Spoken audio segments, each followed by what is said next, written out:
All right. Welcome to our first inaugural podcast of CoRelate. And CoRelate's an initiative that we have just founded to have a discovery process of relating with ourselves and relating with people. So just welcome and thanks for joining us. Yeah, good to be here. All right. Good to be here. But it's a grassroots initiative that we founded here because over the last couple of years has been really tough. Yeah. It's been really, really tough. And this idea started a year ago, which was even tougher. And now, even being a year out and finally sitting down to have some of these conversations, it's even given more context to just what we've all been through. So the idea of all are going through, maybe. We are all still going Right. through. Yeah. So the idea of CoRelate is a grassroots initiative attempting to lessen the gap of understanding between individuals and groups of people in order to bring healing, unity, and joy. So where this came from was I'm a trustee on a board of directors for a youth center over here, and we're the foundation. So we're responsible for programming, fiscal viability, that kind of thing. So we took care of our business, finally had a meeting after many months because of COVID. We Right. got through our nuts and bolts of our business. And we're all just sitting there, and Pat Francisco says, anything else? And of course, my mind is just swirling just because of people that I love and people that are close to me, just stuff that we've been going through. Because we had kids in, high school and just out. And that age group has just gotten just hammered with COVID. And I've said for many years that, like, that's the hardest age group just as it is. Like ages, whatever, 13 to 28. Yeah. That's the hardest age group anyway. Then you throw COVID on top of that. Then you throw, all the George Floyd stuff on top of that. Then, oh, by the way, our School political shootings, economic collapse, everybody's screaming at each other.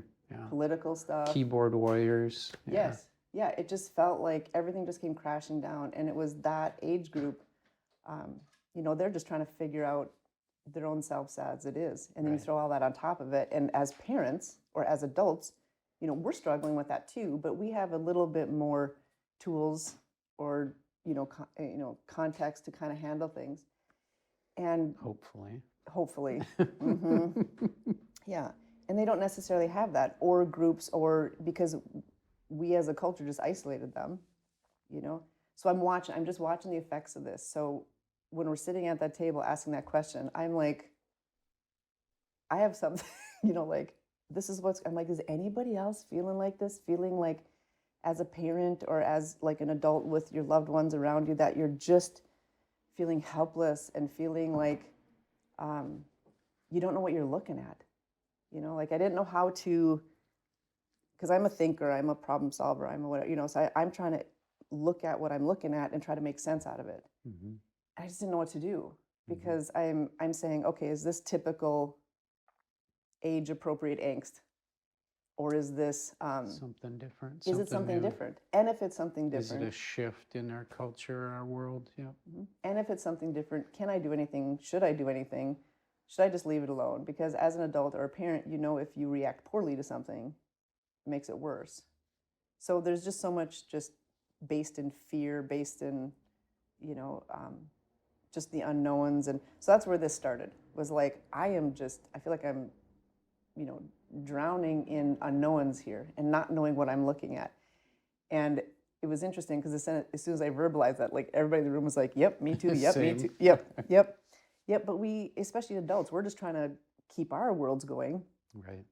And like, do we even talk about this? So that's what prompted this whole, well, let's just go on a path of discovery and see what we can learn, because obviously the world's never gone through what we just went through. So maybe we're not really going to find answers. Maybe the goal is just to have conversation, just feel like we're together in this. We don't know. We don't know where it's going to go or what we're going to discover, but we just felt the responsibility to try to have those conversations and see what we can discover. Right. So our history, so just for people who don't know, my name's Shannon, and kind of a lifelong Duluthian. I've lived kind of all over the nation, but ended up back here. I have 5 kids currently, still 5 kids, ages 24 to 18. So they've been right in the throes of that age group. So I've been watching this, firsthand. And I own a small business in town, single mom, not by choice, but it's where I'm at. And have been that way for almost 10 years now. Realize it's been almost a decade. Wow. And we came to know each other right when COVID hit. Yeah. Because I'm in the food and beverage industry with I own a coffee shop. And when COVID hit and everybody was like, hey, you got to go home and every business has to get shut down. And I'm like, okay, am I essential? Yes. Okay, I'm food, but is coffee essential? Yes. Yes. So I'm like, check, it's food and beverage, I can stay open. And I had met Johnny Resnick, a mutual friend, and he's also in the food business. So I called Johnny, I'm like, hey, you got a food truck. Get that thing out of storage, because it was March. I'm like, get that thing going, we got to go mobile. Yeah. Because we didn't know what it was going to look like. And within a very short period of time, Johnny called you, and we're sitting in our coffee shop saying we have to do something, because you are also very much a let's take action, let's help humanity. And that launched an initiative that we did called Look Out for the Helpers. Right. And why don't you just talk about that real quick, and then... Right. So I'm trying to remember, that would have been, well, that was probably April of 2020, right? It was March, April. end of March, because it was March 18th. It was a few weeks after. Yeah. Okay. It was March 18th we got shut down. It was within a week we were meeting. And we okay. launched it like within a week after that. Yeah. So. Well, and the idea was, to figure out a way to try and help. Well, it came from the Fred Rogers quote. His mom said, when there's trouble, look out for helpers. They'll come. And so we added look out for the helpers, because we knew there were people out there helping. And I was sitting at home doing Zoom court. I mean, I felt about as useless as can be. So we saw it as a way to try to spread some love towards people working the front lines.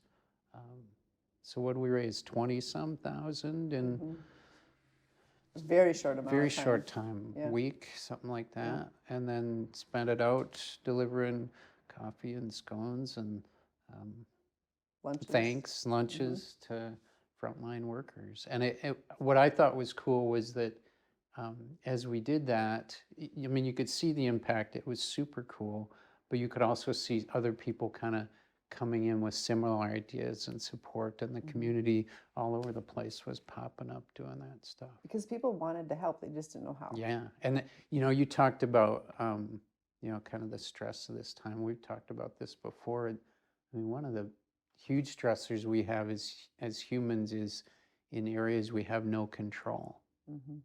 So agency, doing something, taking some action in your little space, turns out to be really impactful for you and for whomever you're able to help, right?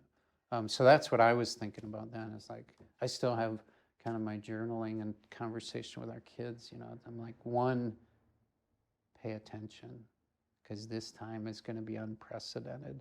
And two, figure out what you can do in your little space, whatever that is. So, because how many kids do you have, and how old were they? 5, and they're what? They were 26 down to 16 then, yeah. And several of them were working in food service at the time, and they all closed down, so they were without work. Almost 60% of my clients in my treatment court lost their jobs on the same day, shut down. So it was this massive, oh gosh, what do we do? And humans want some level of understanding of duration, path, and outcome. That's kind of how we're wired.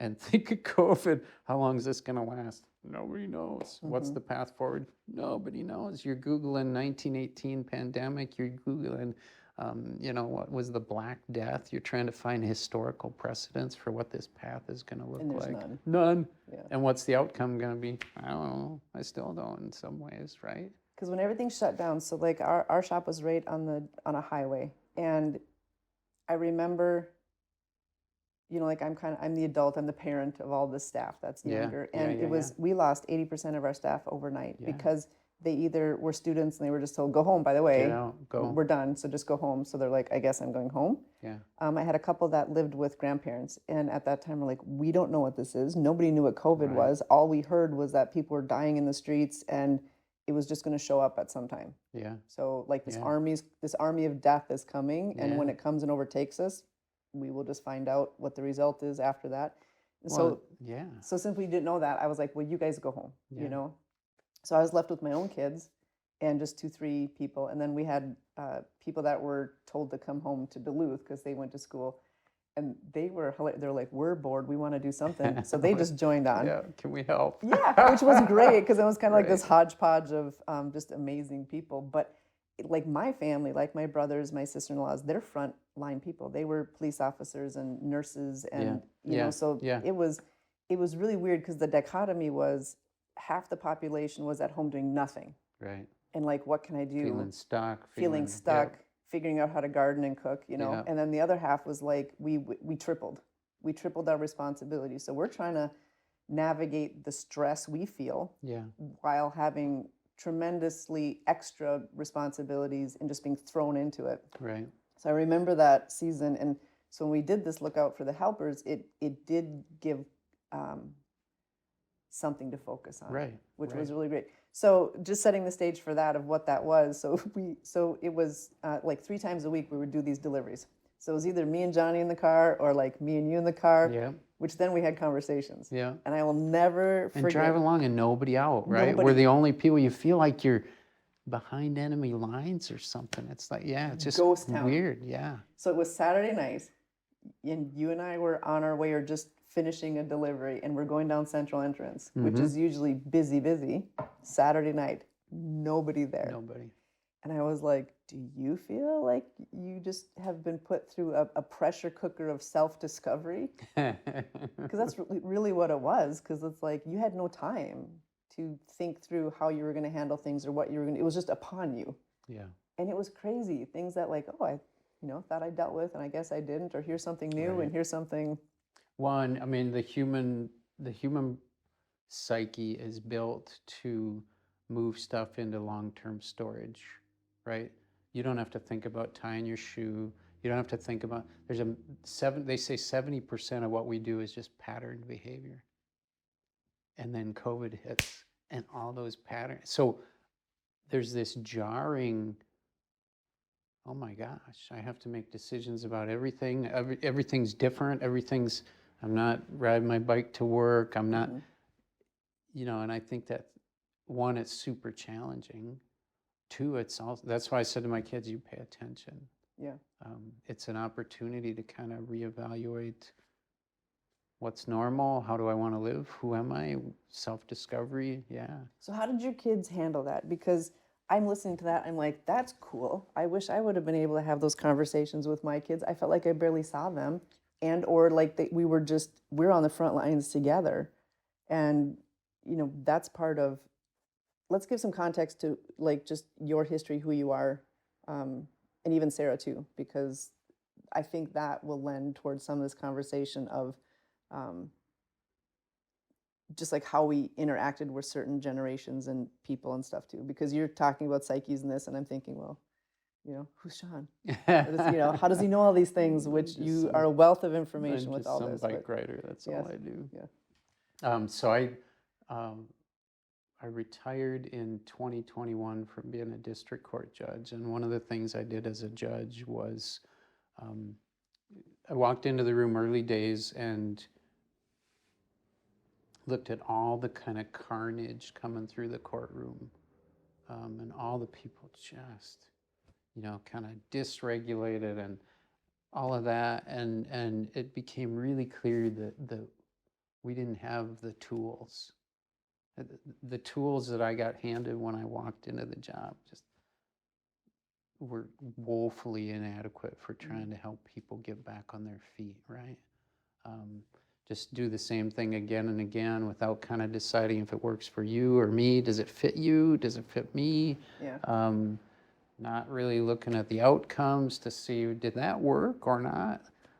Because I'm ignorant of the court system. So like, yeah, I'm just most even people are, right? Right. And so what I stepped into was the idea of treatment courts and problem-solving courts, and this idea that we have an obligation and an opportunity to try and help people find their way, right? Um, Where you did know, that come from? where did what? You mean for me? Yeah. I'm a maximizer. I want to make things better. I want to take systems and make them work better. And you watched all the human folk coming through, and I thought, God, we got to do something here, Because they're not right? getting better. They're not getting better. And if you think throwing a person in a cage is the answer, you're crazy. You need to look at the research. You need to look at the outcomes. You need to see what happens when people get thrown in cages. There are some people that got to be in a cage, right? But you even should design the cage in a way to try to help people get better, right? You shouldn't design a cage that harms and harms and harms and harms, because when you come out, guess what? You're better at hurting people, right? Hurt people, hurt people. So we put them in jail, we Right. punish them, and they actually come out worse. Right. And, That's how useful. do you feel about hiring felons, renting to felon? We just, we cut off their medical insurance. It's done. It's just, so what I tried to do was build systems that helped people connect and heal and get better. So what did that look like? It looks like you walking into a courtroom. So there's a whole host of people do nothing. Just you had a bad day, go on. Just get out of here. Don't stay in the criminal system, right? But then there's a client who comes in who's got a lot of needs. Needs around chemical dependency, mental illness, lots of needs, right? And then clients come in that are really risky of repeating and repeating and repeating. And those are the folks you actually look for. That's my crew. I want kind of high risk, high need folk. And then what it looks like is I ask Shannon, what do you think you need here? And I stop and listen. And I send professionals towards you to do assessments, clinical assessments. I would send people to the dentist, the doctor. We'd try and help people kind of deal with grief. We'd help people with housing, right? If you're living in your truck down by the lake, nothing's gonna work. You're living in your truck with 2 kids, and I say, you need to get a job. You're like, okay. Yeah, okay. You need to go get you're really smart. You should go get some sort of degree or certificate, right? Yeah, really, really bright. And if you were living in your truck with your 2 kids down by the lake, you're unsafe, you're scared, you're probably running from something. I bet there's lots of anxiety and distress, and maybe you medicate that with substance, and it all makes perfect sense. And unless you start figuring out how to help you move forward, I can throw all things at you. I can sentence you. I can yell at you. I can make you pay fines. Nothing's going to kind of help realign what's misaligned. So I'm listening to this and I'm thinking that's typical, because I look for patterns. Because obviously I've not been in the courtroom for treatment court. I've not had a DUI. I've not been there, but as I'm listening to you, I'm hearing patterns, or I'm trying to find patterns and apply it to like my life, whatever. Yeah. So I'm listening to that, and I'm hearing you say, okay, somebody has done something that got them in trouble, that now they're facing that, and now it's like, okay, as that person in trouble, how am I going to get out of this? And as a culture, we want you to get out of this. It's good for us to have Shannon on her 2 feet. Yeah. And her kids in a great place to live with opportunity. It's a win-win. Public safety to me was you living your best life. And that's a win for you, and that's a win for everybody else, right? Nobody should want you broken and tipped over. But culturally, you see so much anger towards people who have done bad things, because like We want them to pay. We want them to, so I think culturally, that's kind of the problem here too, because I think of that like with, like even my own kids or people who, because the people who you love the most are the ones who can hurt you the most. Yeah. So they're the ones where you're like, that's not where this justice thing rises up. Like, you hurt me and I want to restore a relationship, but now I'm dealing with that hurt. Right. So in a courtroom, you can separate yourself from that because you don't know Joe who walked in, you don't know whatever. But I don't even know where, do you get what I'm getting I at? do, Like that's and kind of the conversation I kind of want to dive into a little bit too, because like as a parent, or even I don't even just loved ones, like how do we deal with the people that we love in a way that moves in that direction that you're talking about? Because ultimately that's the best thing. But like how do we evaluate that? How do we navigate that? What do we know about, brain function? Because to me, I'm thinking if we understand like how our brains are designed and what our brains are supposed to do, that's going to help me deal with this better. right, right. Well, and I mean, what we set about to do, I think fundamentally, was to make the courtroom a safe place for everybody. There, the idea is around trauma informed. You assume that everybody's got trauma, and as you know, wandering around the world, most everybody does. Look at COVID. Look at, Well, if they didn't, they have now yeah, because of and COVID. nobody gets out, right? Nobody Yeah. gets out. Yeah.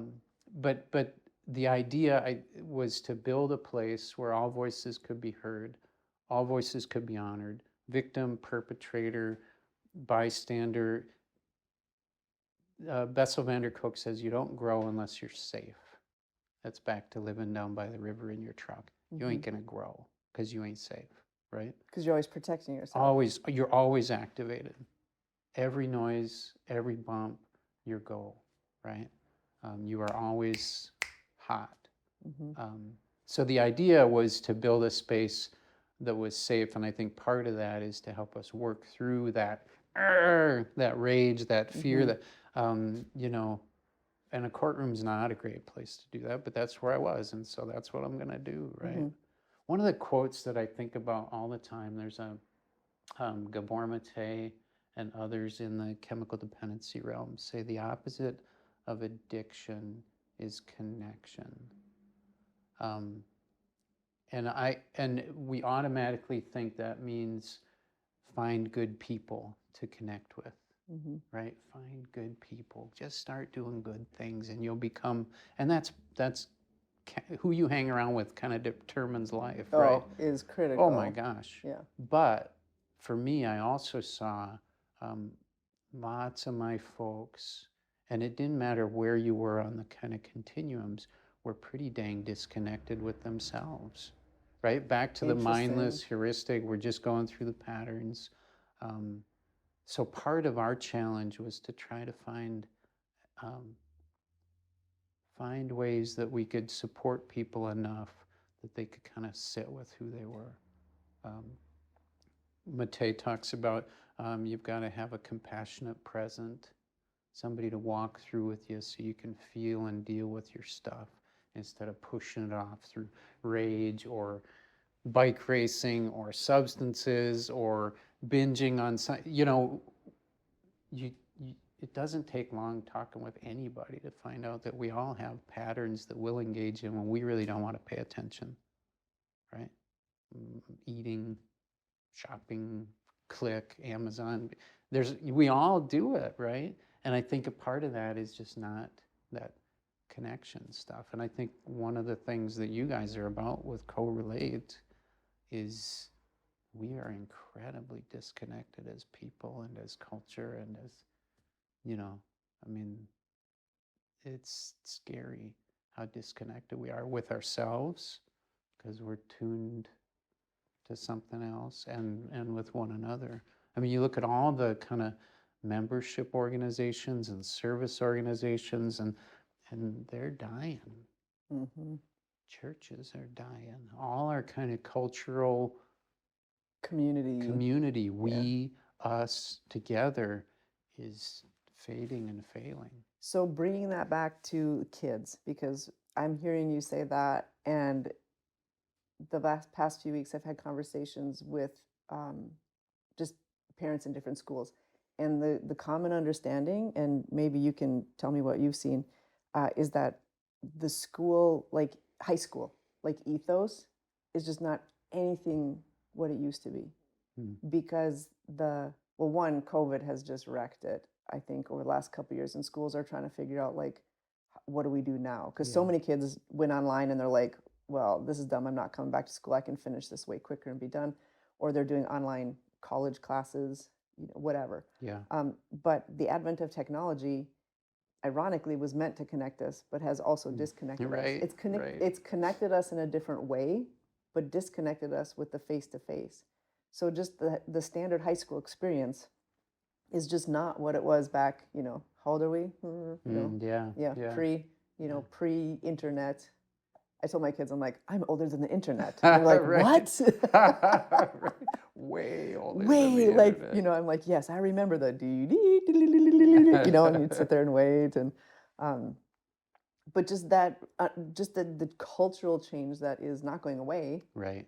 And I've always thought my kids and your kids are we're the same generation, where they're the first generation of just digital natives. Yeah. And like Yeah. as parents, we knew like, okay, it's not good for you to be on this all the time. Like we instinctively knew that, but we didn't But we necessarily, couldn't control for but it. we couldn't And control we it. were doing the same thing. And we were doing the same thing, but we didn't have any historical data because it hadn't come out yet. But Yeah. now those some of those studies are coming out, like, and so parents culturally have a little bit of leverage, and I'm seeing a lot of younger kids limiting stuff themselves. Yeah. But it's like the ages of the kids now, probably 16 to 26, that decade, they're the ones that almost got hit the hardest because it was the Wild West. Yeah. It was the Wild West. Totally unregulated. Totally unregulated. You're designing a system with algorithms that are known to cause addictive patterns, and then you're feeding into the worst of us by way of where the algorithms send you and Right. where you wind up. So the opposite of addiction is connection, and we've completely, almost intentionally disconnected people. So what do we do now? Do you know what I mean? Like as a parent, I say, what do I do I'm now? hoping you guys solve this for us. Right. Right. Because like I remember, like your kids get old enough and you're like, well, I can't make you go to church. You have to do that. But then part of me is like, I want to make you, not because of necessarily like theology, but the point is like, this is a good group of people. Like this is a good group of, multi-generational people that I know you're safe in, and you just know what that means. But you can't make, any parent knows that you can't make your kids do anything. So then like, what do we do? Yeah, and it seems like, I'm asking all the same questions, Shannon. I don't have a single answer. I mean, I honestly don't. Yeah. It seems like we need to, and as a community foundation, I think about we need to find ways where we build social fabric. Yeah. Where it's legitimate, and where it's relevant to my kids. The old forms clearly have lost their kind of relevance. The fabric, it's just kind of done. So to force somebody into old forms and say, trust me, you'll get it in 30 years. Because the digital generation also says, I hear what you're saying, but they always go to validate it themselves. Yeah. Which is, I mean, well, I and could I think pull they're up, more. I mean, it seems pretty clear that millennials and on are more connective than boomers and trads were. I mean, they have ways to connect. What did you say? Boomers and what? Trads, traditionalists. Oh. Yeah, they're older than boomers. Throwing out these trendy words right here. I don't know that Trads. trad is a trend, but and they solve together. There is a connectivity. I don't know. Maybe But we is it just need to different? get So out of here's, the like, way. I think there's truth in that, but I also wonder, because I do know, I've read the science, and they said that if you're watching, like younger people and anybody, if you're watching like a movie, your brain doesn't know the difference between like it's the reality, Oh, yeah. or it's like it's doing the same Your thing. lower brain, yeah. Right. So then I'm like, okay, so is that a positive thing for these kids that literally the only community they have is their online video gaming group? you know, like that's their friend group, Right, but right, they can't call them and say, hey, let's go take a walk, you know, by the lake, because right, they're all around the world. right, So is that less of a connection? Is right. it illegitimate Is of a it the connection? illusion of connection? Yeah, and it's always going to be both and, right? It's never going to be one thing is the answer and one thing is the enemy, Yeah. right? How do we recreate opportunity to build social fabric? And I think for me, it's thinking about that not being primarily digital. It's what do you do in a neighborhood? Yeah. What do you do in a block? How do you get to know your neighbors? What do we do in our communities that brings people together and has value? So, real quick, you were a drug court judge for how many years? Almost 17, yeah. And you fine tuned that system here, was wildly successful, and you even helped train and kind of coach other treatments courts throughout the country. Yeah, Okay. And then you stepped down from that. yeah. You said you're tired. I'm retired, yeah. Yeah. I tell people I'm a recovering judge. Have I told you the three sisters metaphor? Yeah. So Can I say that, but real quick though, talk about like why. Well, obviously it's the why you stepped down, because you referenced the foundation too. So I just want to make sure that people get Yeah. context of like, this is who you were and this is what you're doing and this is why. So just go ahead, talk about Yeah. that. So I heard, and you've heard this story. Gentleman named Don Coyas. I heard him, oh man, is it 20 years ago now, present Mohican elder, helped found the Wellbriety movement. The what? Wellbriety. Wellbriety. And I'll circle back and kind of explain Wellbriety, but I think powerful kind of teachings. And he told this story, and I asked him, can I use this? Can I share your story? I'm not going to steal your stuff. And he's like, yeah, go for it, kid. Yeah. Kid. But it's the story of the three sisters. And three sisters come to a river, and there are babies drowning. The water's full of babies, and they're drowning. And the first sister jumps in and starts pulling kids out and saving some kids. Good work, but not near enough. And the second sister thinks, boy, if I could teach some kids to swim, they could be helpers too. So she jumps in and starts teaching kids to swim, and she's making an impact, they're making an impact, but they're still overwhelmed. And the third sister's just standing there. And they both look at her and like, get in. How can you just stand there? And she turned and ran away. And she was running upstream to figure out who was putting babies in the water in the first place. And I think that's our cultural question. I really do. I think, we look at deaths of despair, opioid overdoses, all going on, and we really have to ask what kind of culture we have that is leading to these results. They're not anomalies. They're because babies are in the water. So I felt like being a judge in some ways was kind of that first sister work. People are coming in, you're trying to figure out, what do you got going, Shannon? How do we help you out? And then doing teaching and training and helping others kind of adopt is second sister. I was able to do a bunch of that. But I knew that I wanted to take a shot at that third sister work, to try to figure out what is it about our culture that people are drowning, right?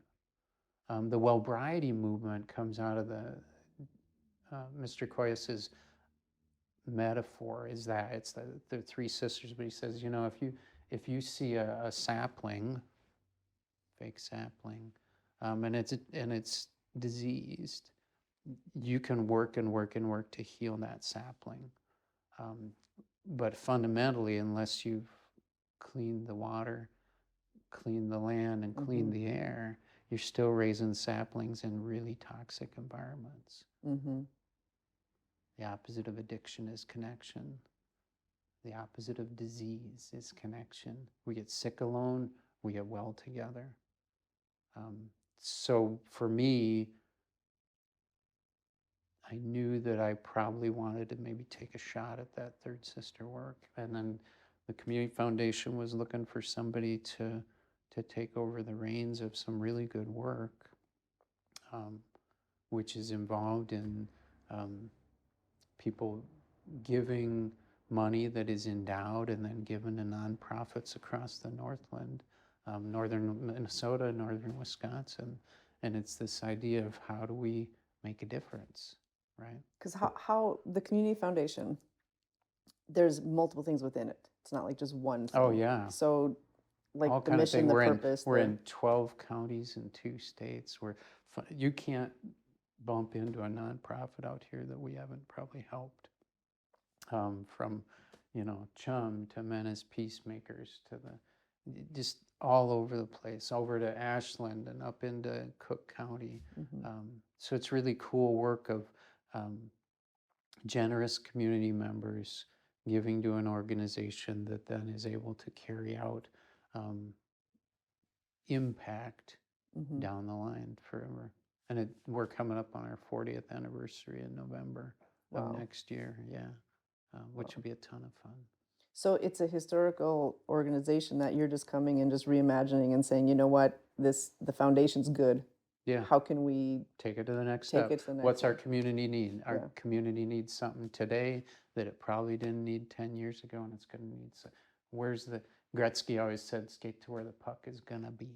Yeah. And I think about that in terms of all we do. Where's the puck going to be? What do folks need built now for future? So that's a perfect little segue, because I'm thinking to myself, like what you said, these old forms don't work. And it's like every parent knows that right now. Right. Because, we give it another 15 years and those parents will have some sort of framework of this technical thing, but we're still sort of floundering. Yeah. Like, what do we hold our... what's the internet? 10,000 days old or something? Right. I mean, this is new. This is new territory. Right. So, like, what do we hold a fast line on? What do we not? And so, so we did a podcast. So back up a little bit. So we did this Look Out for the Helpers thing, and then my stint of leading my coffee shop was just supposed to be short lived, because that wasn't my real job. Right. But COVID hit and kind of became my real job. Right. So I'm like, okay. Well, you had other plans. I know. It's like weird. I had like other plans, and then COVID hit. But I'm like, okay, if I'm going to be a coffee lady and this is my deal, then this just has to be more than coffee. Like, I like coffee. Coffee is a great way to connect with people, because in the business world, it's like, hey, Sean, let's have a meeting. Where do you go? A coffee shop. Right. What do you have coffee. So coffee is just really a great connector, and it's a really great platform. So I like that about it, but at the same time, it's like I didn't live, breathe, and eat coffee. I didn't care about coffee that much, but I cared about what coffee could do and the connection. So I'm like, okay, so since COVID kind of thrust me into this, if I'm going to do this, there has to be just a bigger reason. So we started looking at putting out our own roasts and our own coffee bags and having everything branded. In order to do that, after we'd gone through the Look Out for the Helpers and getting to know you and, Johnny and Zach and Julie, I'm like, wow, I think that the sum total of you guys have a lot of really good things just to bring to the world, because coming through, it kind of accidentally became a recovery theme. Right. Because you were the judge. Johnny was a 2-time drug court graduate. Right. Julie didn't necessarily qualify, but she went on to found Recovery Alliance Duluth. And Zach was the first drug court test subject. Yeah, that's right. Way back in the day. Yeah, way back in the day. Like, he was the first one, and it has gone on. And he has a boxing gym that he gets kids off the streets and he mentors them. And so I thought, okay. I loved when I sentenced kids and they were in Zach's shop, because I knew that, and they'd talk about it, and I'd be like, okay, I know Zach. Going to be watching you. Yep. There's more. There's community that cares about you and won't let you wander off. Right. I wasn't saying, oh, Zach's going to call me like a probation officer. I'm saying there's community that cares about you. That, resilience. You've heard of adverse childhood experiences, and there's lots of data around. The more adverse childhood experiences you are, the worse the outcomes. What we don't talk about really well is those resilience factors. because it's not a death sentence. Right. And that's right. the thing, like and this, it's yeah, points of resilience, and yeah, it's quality relation with quality people, yeah. and a coach or a teacher, an auntie, somebody can make all the difference in terms of your trajectories. So having that accountability, let's talk about that really quick, because um, again, like I referenced before, as a parent, like you see where this could go, because we all know, like our kids are one bad decision away from changing the rest of their lives. Yeah, so are we. So are we. That's So are we. yeah. Yeah. So I mean, and we talk about kids like somehow we have more revelation than them, but Right. the reality is, I tell my kids, all the time, I'm like, I'm sorry that I have to keep apologizing to you for adults not being adults. I'm like, I'm Right, sorry, I'm right. sorry. Adults are crappy people. Adults are just older, Right. disgruntled Get out of the teenagers. way, Yeah. boomer. So right. So I say kids, but it's the term of just, the person in process. Yeah. So but Yeah. as a parent, you have some, I don't even want to use the word authority, but you have this responsibility because they're in your home, and you feel that responsibility, and you feel a tension there, Yeah. because it's like, I know you're going to make whatever decisions you're going to make, and I can't stop you. Right. But how can I create an environment to positively influence you? Because as somebody who's been on the earth decades longer than you, there is some wisdom that, of course, they're not listening to. No. But I think there's some really, we talked about this. I think there's some really key things that are starting to bubble up here that, like, as parents, we can do, because after going through COVID, and we're still going through COVID, Yeah. but And yeah. there's some very fundamental things that I've kind of come out, and I feel like I've tapped into some treasures of understanding that I'm like, oh, why didn't I know this 30 years ago? But this idea of the safe environment, because I grew up with parents that grew up, coming out of the Depression. The safe environment was, you had a home, you had food, I'm going to put the, here's the rules, and, whatever. And that's like, it just created the safety, and it created the relationship. Well, the game is different now. Yeah. It's fundamentally the same, but it's totally different. So then, like, how do you do that? How do you create a safe environment when you know your kid's got a technology device that even if you take it away, they're going to find one from their friend? Right. Right. And, they're connecting with who knows where, what, how. Right. Like you feel helpless. So what does that safe environment look like now? How do you make those connections? How do you, because to me, I'm like, well, if this is right, if you kind of do what's right, you will reap the benefits of the good choices. But you can't make your kids do the right choices. Good luck. Yeah. Well, and I think you look back on kind of the older system and the older structure, and it wasn't always this idea that you as a parent are alone and you're going to do this and create this world for your kids. Mm-hmm. There was more connectivity. There was co-parenting. There was shared. People were more, extended family. There were more connections, and not all of them were great. Don't ever hear me to say that all you need is to reconnect with family, because I've seen lots of ugly family. I mean, the idea that family's great and it'll always help you is crap. We had clients who we had to help them plan escape routes for Thanksgiving, right? You're going home, and that's a scary, ugly place to be. And so you got to, right? It wasn't all this nostalgia, everything was better. Yeah, it's not a Hallmark movie. Oh my gosh, Yeah. right? I mean, just, This is some of the most stressful time of many, many people. This is not, I actually don't even think it's an anomaly. I would say most people have some pretty significant stress around the holidays because of oh yeah, family well, yeah, gatherings, and yeah. we're going into Christmas. So at this recording, we've just passed Right, Thanksgiving. right. We're going into Happy Christmas. holidays. Happy holidays, And I'm thankful. Like, my personal family is really great, and I know it's an anomaly. And this has actually been some of my deficiency in parenting, is the fact that, like, I was a high school athlete, I was a college athlete, then I went, like, I never did what I now realize is the typical. Lots of other folk, yeah. Right. So to me, I never had a frame of reference when, like, my kids would do something that I was like, oh, that's horrible. And it's like, and my friends would be like, that's pretty normal, Shannon. And I'm Right. like, wait, but they're going to be living in the truck by the river, Yeah. and they're like, no. But in my mind, like, I was just like, it was just so radically not what I knew Yeah. because, I wasn't doing, and I'm like, oh my gosh, I guess Yeah. I have a lot to learn here. Yeah. So, Well, and one of the things I joke about, all my kids have worked for Tom and Jama at the Grill or OMC, but I watched, you try and create a safe environment. We try to make our house the place where everybody could drop in yeah. and open and welcome to folks. I joke that I'd come down in the morning sometimes, Saturday morning, and there'd be a kid digging in my fridge. I didn't even know who he was. I was like, who are you? But trying to make Yeah. that, but fundamentally all reward is internal, right? I can't make you. I mean, that was the lesson of court, right? I had power over people. My clients, I could throw them in prison, right? So they had an incentive to comply. Mm-hmm.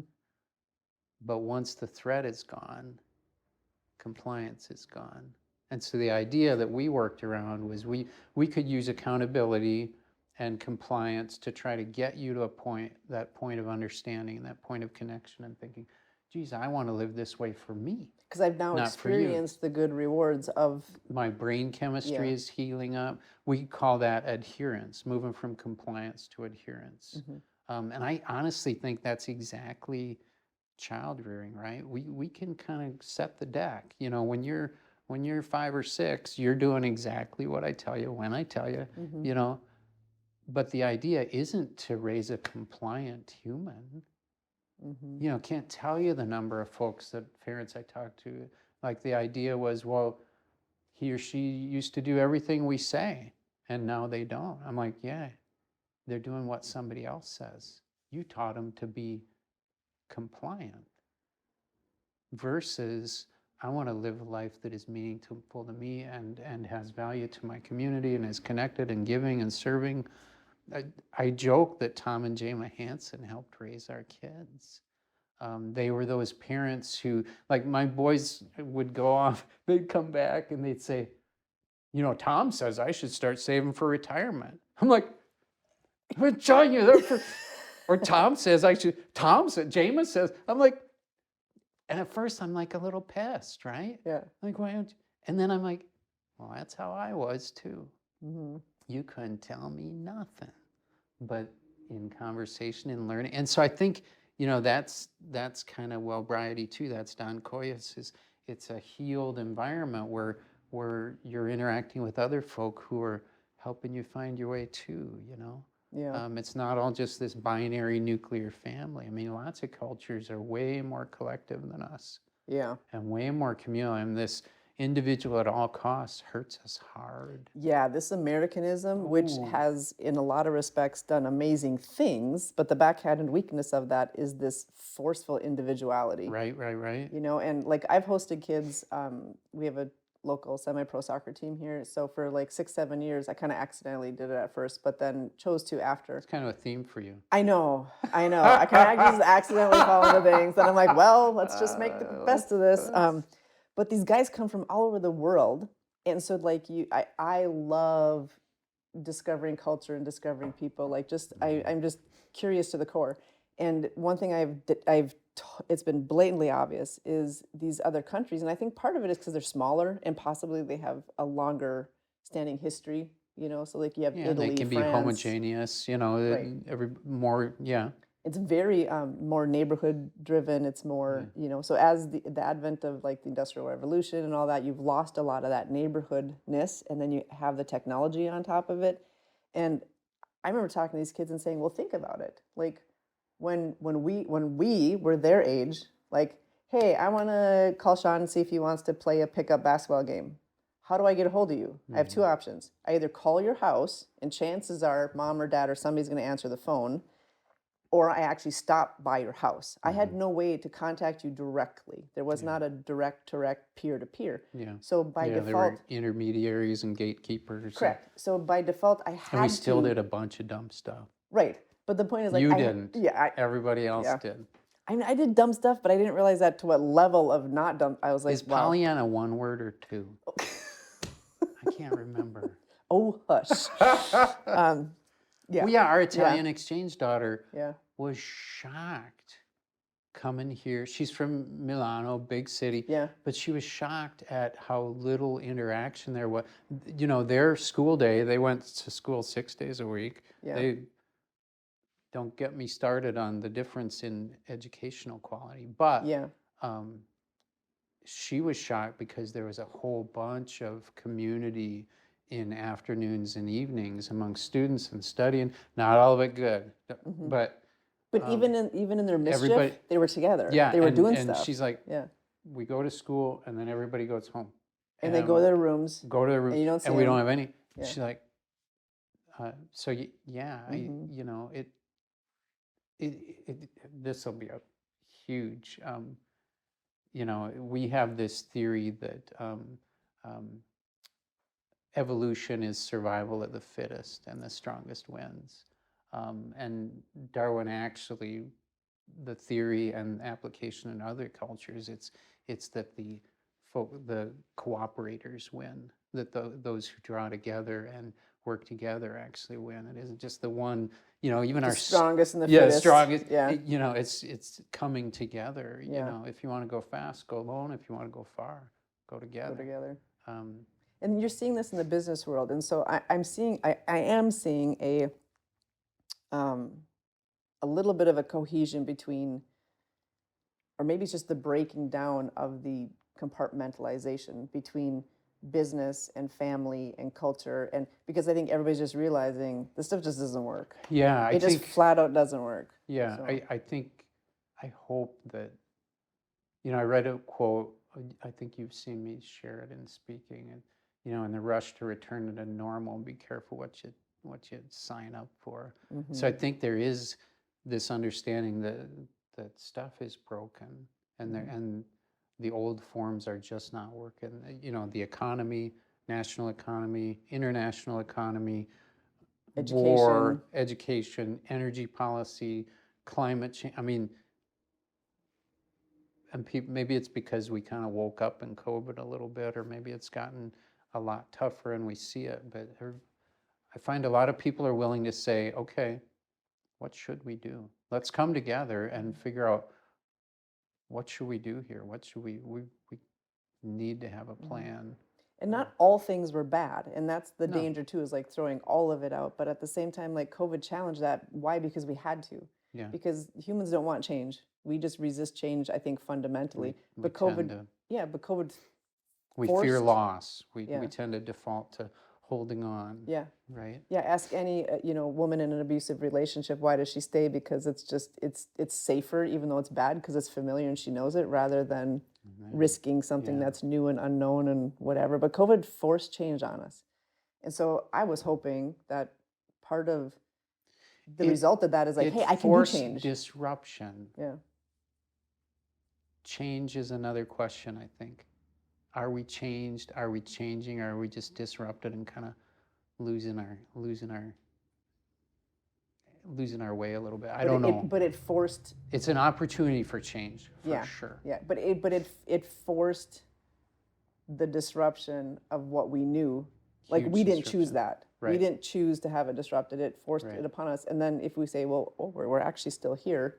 Wait, maybe I can do different things. Maybe Yeah. I can do Yeah. hard. I hope that that's part of what's coming out of it, Yeah. because I think this can all be better. I mean, we're all grieving. Yeah. So then what is change going to be, and what's change going to look like? Like long-term, sustainable, here's where we want to go kind of stuff. Because you talked about like, okay, when they're little, your job is compliance with the kids, but then hopefully moving. Okay, so I think of Well, and teaching them skills. You know, we were talking about Bruce Perry. I've quoted Bruce Perry a little bit. Yeah. The idea, resilience is quality connection with quality folk. He says one of the most important things we need to teach is emotional regulation. You know, how to be regulated. I think emotional regulation went out the window over the last 2-3 years now because of COVID. Pretty sketchy. It's been pretty sketchy. And like for me, just personally, I find I'm really good in like crisis. Like when crisis happens, Right. I can be like, okay, like Right. just how Right. I'm designed, whatever. I mean, maybe that's the athlete in me or whatever. I'm just like, okay, but then after, poof, like Yeah. it just hits. Yeah. And I think I was telling you or Johnny too during look over the helpers. I'm like, I'm a little nervous, like when things die down, because we were told, oh, 6 weeks and it'll be done, Yeah, I or remember you thinking you and said you're like 10, 2 years. 12 I'm weeks. I'm like, like, yeah, I no said it's 2 way. years, my I was dear. like, You're like, nope. I'm like, I'm not gonna just, tell you Turn- no to your face, but I'm like, there's no way. And here we are 2.5 years Yeah, I later. was wrong. Oh gosh. But I remember thinking like, what's gonna happen then when the immediate crisis kind of dies down? Like I was self-aware of myself enough at that point to know like, oh, the wave's gonna hit me, Yeah. and just, as an adult with more tools than like this younger generation has, that's what's going through my mind right now of like the season we're in. The season we're in of um, this younger group of people have gone through collective trauma. We all have. Like we've all had like a group Sure. trauma, Yeah. Whole world. a whole world. Yeah. And what's going to come out of that? Right. And we probably won't know for quite a while. But like I also know like, okay, what am I responsible with my little people? Right. Not little people, but like my little world, my little sphere. So I'm responsible for myself to try to be aware enough of how it's affected me and what I need to do to regulate that, and how can I have a positive influence to the people around me, Right. which is now all my adult children, and all your children are adult children Yeah. now, and like staff members, coworkers. What does that mean, and what can we do? And going back to the original question, which prompted this a year ago, this whole CoRelate initiative that we're doing, is how do we evaluate when to actually take action? Because even though you can't like demand compliance, there were some things that happened like in my own world where like I kind of had to put the hammer down, which was totally not what I wanted to do because it felt so scary. It felt so scary, like, oh, I'm going to lose this. I'm going to, like, it was just like, but it was to the point where it's like, you are not safe. You are not safe. And ultimately, my responsibility as an adult in your sphere is to make sure you're safe. So whether you like me, not like me, whether this blows up, whatever, ultimately, I need to make sure you're safe. And ironically, whether it was that or other things, whatever, but it's now creating a positive direction. But how do we know that? Right. Like Right. I've had friends that are like, my child won't leave their room and it's been 6 months and I can't get them anywhere. I'm pretty sure they're suicidal. I'm pretty sure that, look, they don't know. Of course, they always fear the worst, but you can't do it. Like, what can you do? Yeah. Yeah. And when do you call somebody? Like, one, you can't do something, but if you can, when do you make that phone call? And I mean, everybody Googles things and everybody talks to their school counselors like, well, if you see them losing interest in things they used to like, I'm like, yeah, everybody has right now. Right. Right. So is this change of behavior due to COVID? Is it due to hormones? Is it due to just something that's happening, whatever? Is it situational? Right. Is this just going to work itself out? And I think that's kind of the biggest thing on everybody's mindset, like if it's with your spouse, Sean just having a bad day at work today and it's just going to get better, or do I actually just need to sit and address this? Like, Right. you're being a jerk. How do we negotiate through and Right. So, just in light of that, just what comes to your mind with that? Because we're always looking for things to just help us navigate our lives better. And maybe there really isn't any, like, I don't think I have any answers for this, but I mean, thinking about safety, thinking about relational connection. So is that like the ultimate beacon that we're always looking at? Like, no matter what's happening here, where's that connection point and how can I make you feel safe?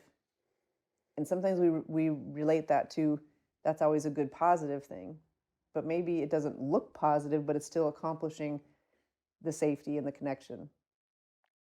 I mean, you get what I'm saying? I don't know if because I I have think an of easy like, answer. I I I just, and we talked about, one of my thoughts and advice to parents is I would regularly see people trying to, so we kind of learn from natural consequence, right? Mhm. And so if I do something dumb and or one of my kids does something dumb, and as a parent, I'm always getting between and trying to blunt that consequence or negate or Or preemptively teach it. yeah, preemptive teach is tough. So you and I talked, and I think I said just be careful not get between the kid and the consequence, right? Yeah, there's safety, but we kind of learn by feeling the impact of what we've kind of started, right? So it's that balancing where, yeah, you want to have safety, but you're raising adults. You're not raising kids. You're not trying to raise compliant yes ma'ams. You're trying to raise independent thinkers who go out and interact with the world. So there's a real tension. Because as an adult, I think our brokenness is we want to hear that. We want to hear that, yes, Yeah. ma'am, yes, sir, Yeah. because guess what? As an adult, it strokes our ego. Yeah. Makes us feel good. You're the best, Mom. Yeah, you're the best. But I think, back to emotional regulation, and it doesn't take long if you look at the world. So there's a continuum, right? I'm activated, I'm low brain, I'm fight and flight, or I'm balanced, regulated, calm. I can think about things as opposed to just Not reactive. right. And it doesn't take long looking around to see that the whole dang world is activated. Right? Everybody's up in there. Right? I mean, you got politicians all over the place tweeting about we should kill the other side. We should put a bounty on it. Like, and it's activate, and it's probably calculated to feed to other people's activation, right? Which goes back to me apologizing to a lot of the younger people in the world, saying, "I'm sorry that the adults are not acting like adults. Like you're not supposed to be a bully. You're supposed to be nice. We say all these things, right? And that yet we actively see adults in leadership on national stages, doing exactly what we're telling all our kids, please don't do. And nobody's listening. Nobody's listening. So how do we get from, like as humans, how do we get from this being reactive and whatever into being self-regulated and emotionally regulated? Yeah, it's $1 million question. That's $1 billion question. Pfizer coming out with anything we can. Seeing that, in front of and to talk about emotional regulation sounds dismissive of real problems. It's not like, oh, there's no problems. There, economy and people who, like we went, you look in terms of kind of the urban versus rural divide in America, and have and have not, and all the back and forth. And everybody in that has solid points. Everybody in that, we need to solve for some stuff. One of my things I think about is how do I get urban folk and rural folk talking together? What would that look like? Could that, what could that be? And kind of those divides, Because the more we understand people, which goes back to, here's our little mission statement for CoRelate, again, it's to lessen the gap of understanding between individuals and groups of people in order to bring about healing, unity, and joy. And the healing is obvious, unity is obvious, but we added joy in there because you know what? That's the third level. Like it's actually, it's joyful. It's not like, okay, I'm going to tolerate you because I'm going to understand you enough so I can tolerate you, but I'm still going to do my own thing. Right. I'm going to understand you enough so we can have unity if and when we have to work together. But joy is more of that. It's the personal adherence. It's like I'm actually choosing to seek you out and have a conversation with you. Because whether it's racial groups of people, generational groups of people, vocational groups of people, urban, rural, whatever. When we understand those things, it doesn't mean we have to even agree. But what's the biggest thing, like on a national stage right now too? It's like, how can we have legitimate, rational conversations, even if we don't agree?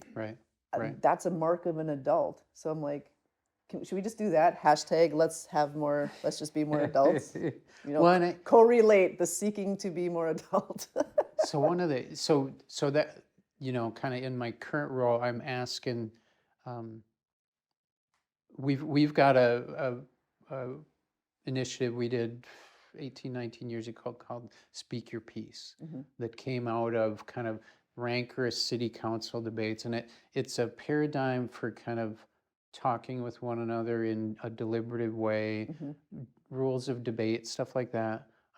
Good stuff, but feels like it needs a 2.0. We need to figure out where that space is now, where that Mm-hmm. coming together is. So I'm looking around kind of nationally. What are the models for that, where we can actually come together? Mm-hmm. StoryCorps has a thing called One Small Step. WTIP up in Grand Marais is doing it, and it's the idea of you bring two people together, and they have broken it along kind of right and left, so political divide, and you bring two people together and you have a dialogue together, but it's not about we should agree on X or Y Mm-mm. or Z. It's who are you and what matters to you. I've seen this in there's a group that does it across faiths, nationally and internationally, and it's questions like what's the most meaningful thing to you about your faith? Um, what are the things that others hold against your faith? It's conversations about who you are. I have a friend who did this One Small Step down in Wichita, and she said it was one of the most powerful experiences she'd ever had. It was two people, her and another woman. She said by the end they're kind of crying together, and then they've seen each other since, and there is a connection that was forged. They don't agree on anything more than they agree, but they had that opportunity to see each other. Mm-hmm. Um, Because it's almost like we have this movement, just whatever, in humanity, like, I have to convert you to my way of thinking. And if you don't agree with everything I say, then we can't, like, you're done. I'm your enemy. You I'm your should enemy. kill Yeah, me, right. right? Or Yeah, cancel me or whatever right. you want. Yeah, Yeah, I'm but your it, enemy. I'm a right, threat to you because we don't agree about. correct. Which Yeah. to me, the more I've kind of noodled on that a little bit, that comes down to an individual person's security in themselves and leadership of themselves. Because if I'm more secure in who I am and I'm more connected, Right. if I'm more connected in who I am, doesn't matter what you think or believe or whatever, now you're not a threat to me. Right. And now we can have that conversation.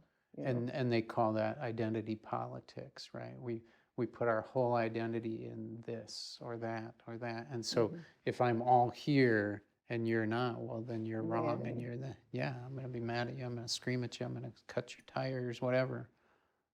You think part of that has been perpetuated because of just the age of information? We can just have so much information. Flood, and we can pick our news streams, and we can pick our communities, and we can narrow and narrow and narrow and find more ways to us versus them, us versus them. Well, because digital is designed for algorithms to find more of your group of people that Sure. so you're all Takes thinking you the right. same.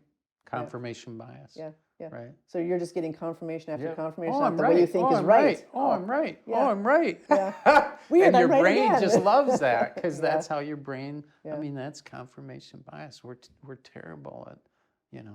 I own a Honda Civic. That's clearly the best car ever because, and it's like, oh my gosh. Yeah. But the trick for me is, and I like that One Small Step. And there's other people doing it. There's Braver Angels out there who are doing kind of parliamentary debates. There's a group called Fearless Dialogues. There's a lot of people working in that space, and I think it's really cool. I wonder, for us, I wonder where to land there, and is that conversation the thing? Would it be stronger to try to find shared work for people to do? We got a playground that needs building. Let's get 100 community members together and build the playground. And then in 6 months, what's the next thing we could do together? Maybe it's a work, I think Because about. it can't just be hypothetical. It just can't be theoretical. Like there has to, It seems to, put some meat on the bone somewhere. Yeah. Like actually teach. Because okay, so moving back again, like this is part of the Duluth Heritage Center Foundation project. The CoRelate came out of that. Yeah. You're leading the Duluth Superior Area Community Foundation. So you're leading a foundation that does that. I'm part of a foundation that is like we're very similar, like in our goals. So this CoRelate thing like this is what we're doing. We're on a path to figure this out. Yeah. Like, Yeah. is it And there enough? won't be one answer. There's Let's not do gonna be one answer. 100 things, and if 30 work, great, let's keep doing those, right? Right. Because Yeah, we and said, something might work for you and not for me, and right. you know, Because yeah, we said, like, is having conversation just enough? Maybe it is. We don't know. Could this translate into an actionable project? Maybe. We don't know. What does it look like? We don't know. We just know Right. that there's a huge disconnect right now. right. We And just know, yeah, and to stand up and say, I'm willing to be part of the Right. solution. I'm Right. willing to come out of my comfort zone, or whatever. I was having a beer with a buddy 2 or 3 weeks ago, and he was talking about it's a group of friends that have been together for like 30 years, and it was neighborhood. And one of them was getting married, and so they were all there. And he said, these are folks who helped us raise our kids together, and who will show up. If something goes wrong, they're showing up. And we don't agree. He said, we have real strong disagreements on kind of the issues of the day.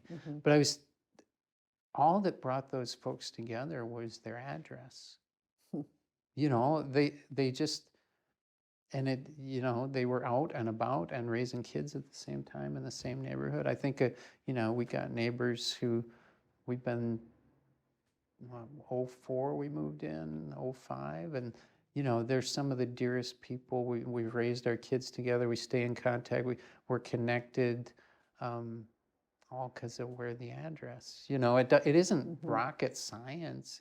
Okay, it's so proximity and coming out and being together and spending time. And so you referenced the whole choosing, good people to be connected with. Okay, let's just talk about the people that don't have any of that. right, They're maybe in a new place. They literally, if you find yourself in a situation right now where you're like, I don't have a close friend. right, I don't have relationships with coworkers. Maybe I'm working from home. yeah, I don't, like, if you find yourself completely isolated, what are some strategies? Like, what does that person do at that point to try to start moving along that path? right, right.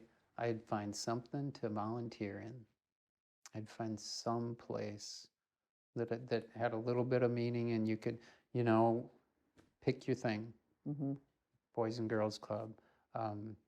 Sarah's in what, 3 book clubs? 3 or 4 book clubs. Fabulous community. Fabulous. And they come together to talk about books.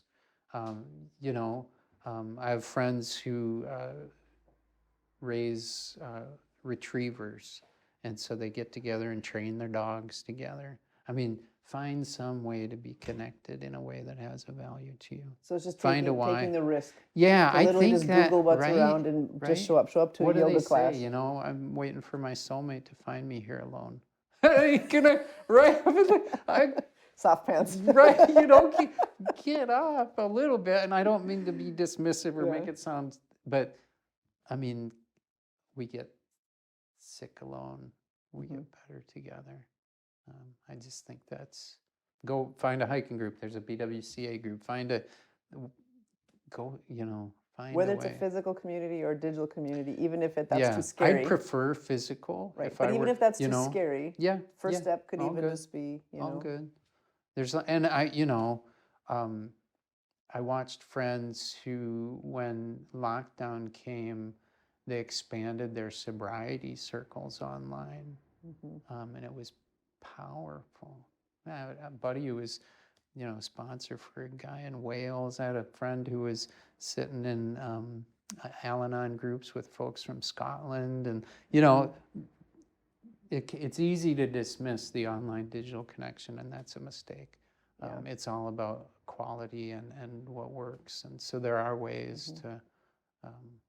So we had, I have a coworker now that they moved here and had never been here, and one of the reasons why they picked here was for just quality of life, but they discovered that there was quite a powerful sobriety community. Yeah. So like that's why they picked here, because this person just knew that I have to have that. Yeah. Like I have to have that. So I mean, this person was here less than 12 hours and was already seeking out that community and that connection. And I was like, we can learn a lot from that. Yeah. So, boy, what do you do to become regulated and connected? Well, how about this? How do we know when we're not? Like like maybe that's because if anybody's listening to this, if they're saying, "Well, I'm self-connected," like what do you see? What characteristics do you see in people, in relationships, and things like that would point to the fact that ooh, you're not really connected?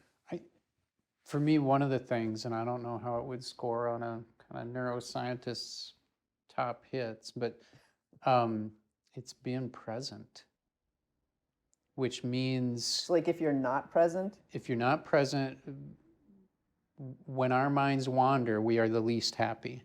And it seems like folks are kind of geared to be in the past or in the future, worrying about what's coming or chewing about what happened. ruminating, And kind of in that, back to that heuristic, mindless habit is what I do. I start my day and then I just run all day long, crazy, crazy, crazy, and then I flop, right? So what we did, one of the things we did with clients was worked on well-being, which involved exposure to kind of yoga, meditative mindfulness kind of practices, silence practices. This really spoke to me. Years ago, I read an article about a court in New Mexico that had incorporated yoga into treatment court. Early days, right? And mindfulness at its best is the ability to have your thoughts and your emotions, but not be pulled by them, right? I mean, that's what mindfulness is. It's to look at, there's anger coming through, but I don't have to go there. Or there's a thought of somebody was mean to me and I ought to get back to them, but I don't have to go there, right? It's being present and being able to kind of and watch, not being afraid right? to sit with it. Sit with it and let it pass Yeah. and deal with it. This court in New Mexico, they were interviewing a guy who he came in and he had to start yoga and he thought it was crap. He's like, just crap. Yeah. But he said, I did it, and he was a chef. And so I used to be a chef. My kids are chefs, food, and he said, you know what? After about 6 weeks, I could taste better. My facility for tasting food was getting stronger and better. What he was doing, back to a point, 6 hours ago now, Yeah. was he was finding connection in himself through mindfulness practice, through space, where he was becoming more aware, right? More aware of his ability to even taste. And I thought, I get that. I really get that. And that's why then we pursued, and the research is super strong behind having some sort of meditative mindfulness, grounding, whatever you want to call it, present practice as a really good tool for humans. So if we find ourselves just like always bouncing from one thing to the next, if we find ourselves in obvious addictive behaviors like escapism, because that's all escapism is the active opposite Right, of right, being right. connected. Either, yeah. I know? always try to beware of attachment, where I'm going to get dragged, or avoidance, where I'm just not going to enter in. I want to be in the middle between those so that I'm present. So as soon as we enter our house, the first thing we got to do is throw on the Netflix and grab the get beer. sound up. Yep. Yeah. Yep. Yeah. So being Yeah. able to walk in and just look around, you know what I mean? Just Right. that moment. Right. So if we find ourselves just always like that inner drive, like that inner Anxiety. Yep. Fear. Yeah. I had a friend who used to say, when fear comes knocking on your door, you should invite it in and have coffee with it. Let it in. Yeah. I read a quote this morning, name it and tame it. I've shared we had a client, I think I've shared this story with you. We had a client who dropped dead of an aneurysm in his mid-20s, living just a beautiful, strong, healthy recovery. He had graduated, he was off probation, living this beautiful life. And we got a call that they found him dead, just gone. Wow. Which will happen to all of us one day. Right. And I found myself that night, and it sounds stupid, but I found myself at home working my way through a huge bag of potato chips. And I was just literally like halfway through a full bag of potato chips, and I thought, it dawned on me, I am eating so I don't have to feel the pain of Andrew's death. Um, and you know, I bet I've done that a million times in a million ways, where there was something I didn't want to deal with, so I'm gonna do something. Well, I mean, what else do we do? I'm thinking like women. Okay, we clean. Yeah, there's lots of, yeah. You're gonna. It's like, I'm angry. This kitchen is gonna be spotless because Right. like you just feel like you Right. have to accomplish something, or you feel like, so you're either hyper attentive or you're hyper avoidant. Yeah. You Yeah. know, or Attachment, avoid. Either attach and way. avoid. Or think about the, you know, like maybe the spouses that aren't connecting. Right. So guess what? One dives Push, into the pull. kids. Yeah. So Yeah. you know, like The other you are one the does the work. Yep. Yep. You're you know, everything is about the kids, and then there's no attach. So these are the things, like, I think if we call these out, we can start identifying them a little bit and be like, wait, I guess I didn't realize that that pattern or that activity was really just me being disconnected and trying to avoid, or, you know. Yeah. Tara Brach has it's rain, um, recognize, which is huge, right? Oh, you know, I gave the bag of chips to Cole, who's bigger than me, and I said, don't let me eat anymore. Yeah. And I sat down and I thought, let's feel this pain a little bit. Yeah. Literally, recognize, allow, instead of push or pull or run or hide, allow it, investigate a little bit, what's that about? And then take some time to be nourished and to kind of move through it and understand, okay, there's this thing, we've sat with it, let's keep going, let's, you know, let's learn, let's move. Because we can recognize, we can allow, but the investigate, that's scary. Because It's super scary. that might uncover more. Right. And if we feel we have the community or the tools to then allow us to work through that, then it becomes less scary. Right. Because like, I find the older I get and the more I'm tasting of the benefits of this, I'm like, okay, what other gross stuff is in here? Let's because you well, because you know, you don't fear that failure, you don't fear that exposure anymore, because you're like, you know, I'm sure, you know, there's lots more gross stuff. Let's you know, let's figure that out. But it's interesting that you say that, because I feel like, I say, I'm at the point in my life now, I'm like, oh, I did not know these things like 30 years ago. Like, life could have been so much better. But that's also part of the ruminating in the past. Like, you are where you're at right now. Right. And you can only go forward with what you know right now. And you can't let the condemnation of that sabotage you from where you're going forward. And you just have to trust. You know, you have to trust that whatever's happening. This has been a crazy year for me. And I had some massive things happen with my business. And I don't know if it was subconscious or maybe through just because, you know, what I've learned the last couple of years. But when this massive thing totally blindsided me, unexpected happened, I just said, I can't do anything about this. I just need to sit and ugly cry for just a while until, you know, just ugly cry. Yeah, instead of just pushing it out and going, keep it running. There's an author, Diana Chapman, who talks about being tuned to whether you're above the line or below the line. And the line is the difference between, below the line is when you're just raw activating, just response, response, response, response. And above the line is where you are regulated and can be present and can make choices about what you're doing and how you're responding to So stuff. you're choosing the response, not the response is just choosing. Yep. I think we kind of all feel that. Like, we know when we feel that. Like, I know when I feel like I'm starting to recognize when I'm like, I feel like I'm going to be reactive here. And if I'm choosing to be reactive, I just have to just either opt out, or because I know it's just going to, it's not going to be good. Right. So Right. Chip and Dan Heath talk about the elephant and the rider, with the elephant being that reactive part of us, and the rider being kind of our fully present, adulting, you know, weight-bearing human being kind of stuff, and that it's challenging to regulate and stay in that space, because the elephant will move big time when it needs to. But the beautiful thing is, our brains are plastic. Like, the neuroplasticity, doesn't matter how old we are physically, like, we can learn these things. We can learn, yeah. We can learn, and we can. But you got to allow it. You got to make space for it. You got to pause. You got to be present to it. Otherwise, you're just same story, different day. Right. So my my 18-year-old calls me 2 days ago, and she was on her way to work, and she'd stopped by Quick Trip, and she was just backing out. Somebody came flying around, hit her.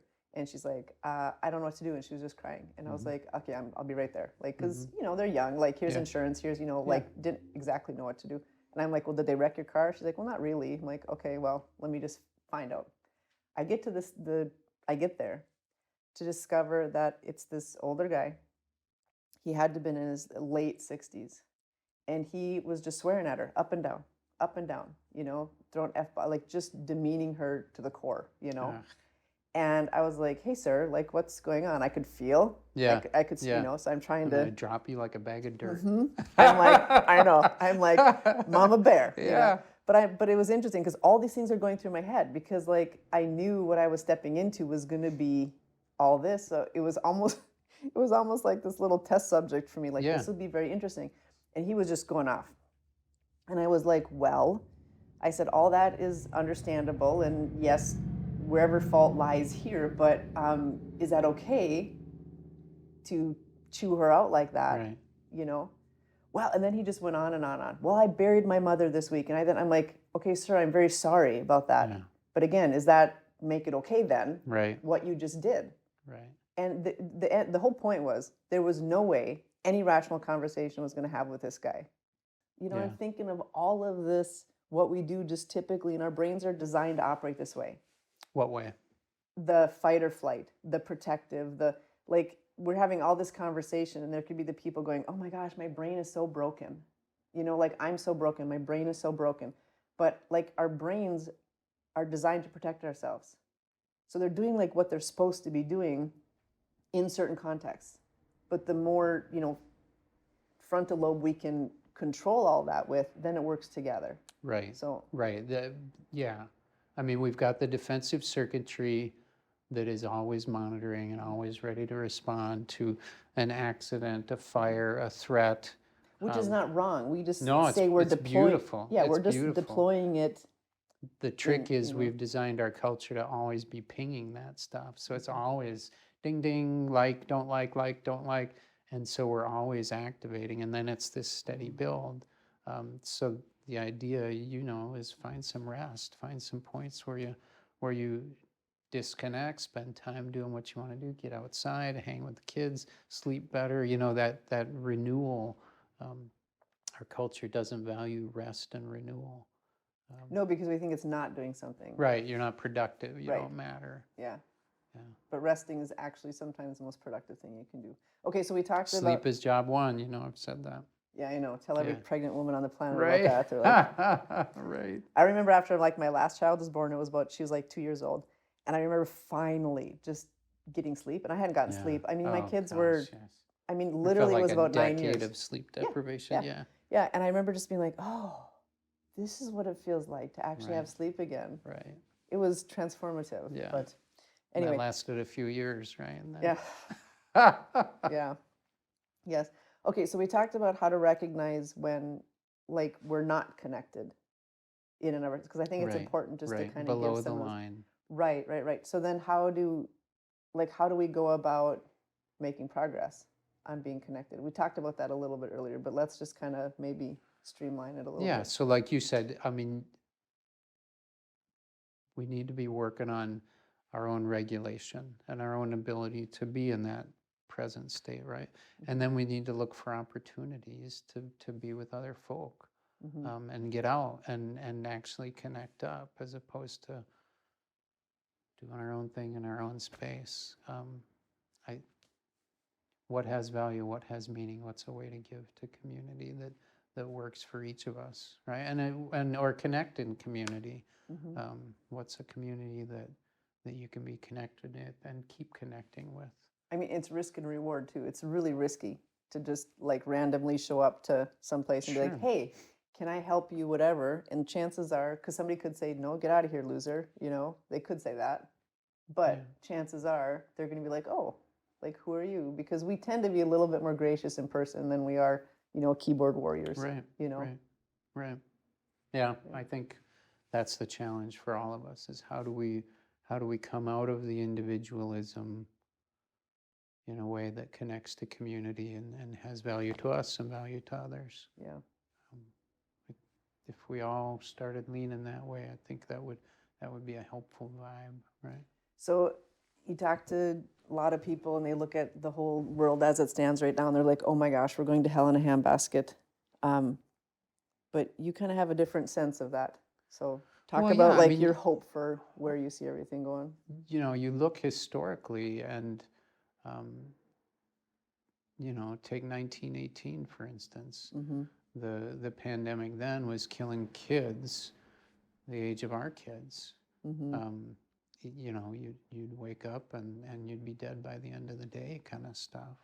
There was a world war going on. That was the year of the fires, right? Mm-hmm. It was burning. Um,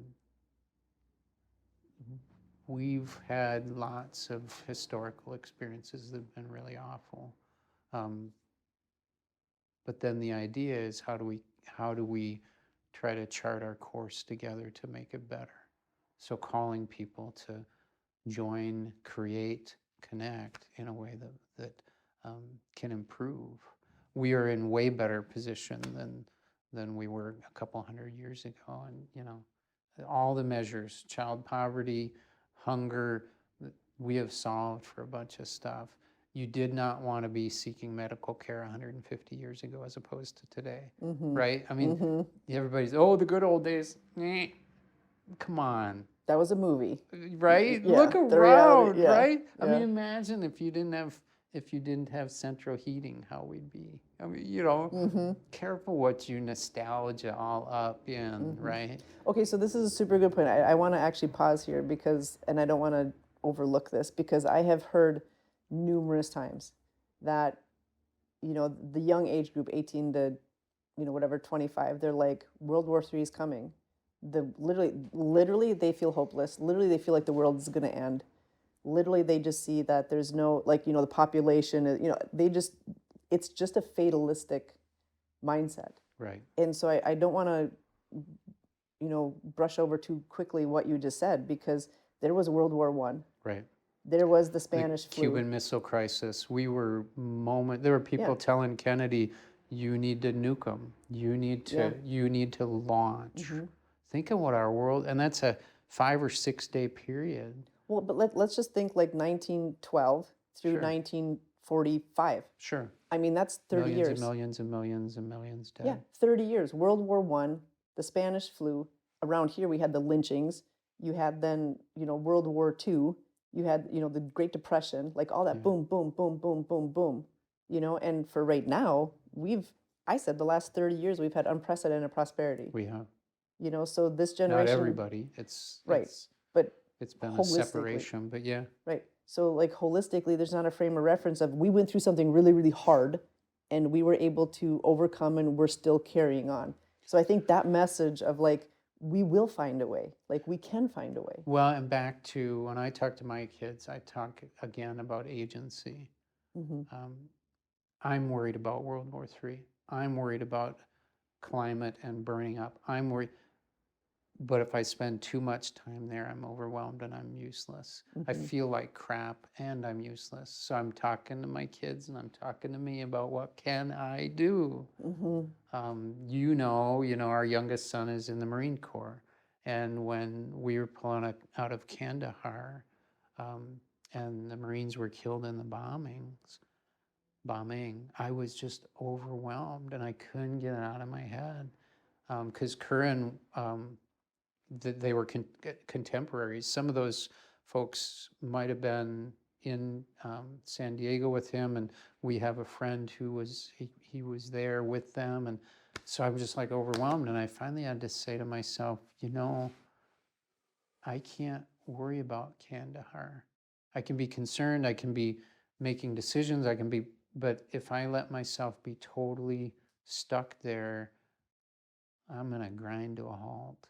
So you have to make some choices. And I'm not talking about burying and ignoring. I'm saying, where do we have agency? What can we do? John Kabat-Zinn says, you know, you can either learn to surf or you can get crushed by the wave. Yeah. Right? The wave is coming. So where do you have agency and what can you do? Mm-hmm. Find something, and lo and behold, it's good for you and it's good for everybody else too. Yeah. I don't pretend that it's all going to work out. I think that's ridiculous. But I have hope that when we come together, we can make a difference.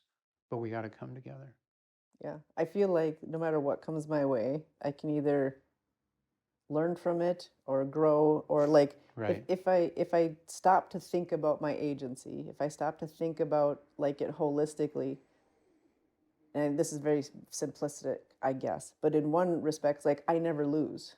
Right. Right. Like I'm never a loser. Even if something fails, I'm never a loser because there's always something that comes out of that. You're learning. So then, you're growing. Yeah. If you right, take it right. right. So then that creates within myself a safety, you Yep. know? So then Yep. I'm like, okay, so if I feel safe, because I'm like, well, whatever happens, happens. It's not like I just throw caution to the wind, but I mean, ultimately, because otherwise you're paralyzed. Right. Is this the right move? Is this the wrong move? Like if I make the wrong choice, then it's fatalistic, and it's like, well, I just do what you know how to do. Right. What happens, happens. Right. And nobody guarantees your outcomes. No. Nobody says this. Yeah. The universe has aligned to make Shanna's life perfect. Right. And if it doesn't come through, let's be pissed. Right. Right? Right. Yeah. But there's so many people stuck in that. Right. That's the childhood traumas. That's the like. There's this sense of fairness, and if it wasn't fair, and I got the short end of the stick, they're stuck there. Yeah. And I get that. And but yeah, you can. The Stoics said, amor fati, love your fate, which isn't kind of nihilism or stupidity, or it's just the idea you can't control that. You can only respond to what's come your way. Viktor Frankl talked about, between action and reaction, there's a space. And in that space, you can make a choice. And that's all you got. It's coming at you. The wave is coming. Are you going to surf it, or are you going to get smashed? Yeah. And there is choice in that. I don't mean to make it all sound simple and easy, and people have it harder and better, and everything's different. But fundamentally, it's about, can we choose our reaction? Can we choose our response? I can't choose Kandahar. I can't choose what X or Y or Z is going to do. But if I'm in my right space, I can take it as a learning opportunity and move forward. So what do you see as the positive things that have come out of the last 2-3 years with all the? I think one of the positives is that people are pretty open to the idea that the old forms, the old answers aren't there anymore. We got to find new answers together. I think that's a positive. It's a challenge, but it's a positive. So yeah, we don't have any answers, but thank you for spending this time, and even if it just stirs more conversation, and we're gonna have, so we have a website that we've put together, and in there we're gonna have resources, so people can look at that and just pluck through some resources, because anything that we can do to just help people go on that self-discovery and that self-connectiveness, that's what we want to do. We want to be able to co-relate with each other, co-relate with ourselves, and just make a positive impact. So thank you. Yeah, great to be here.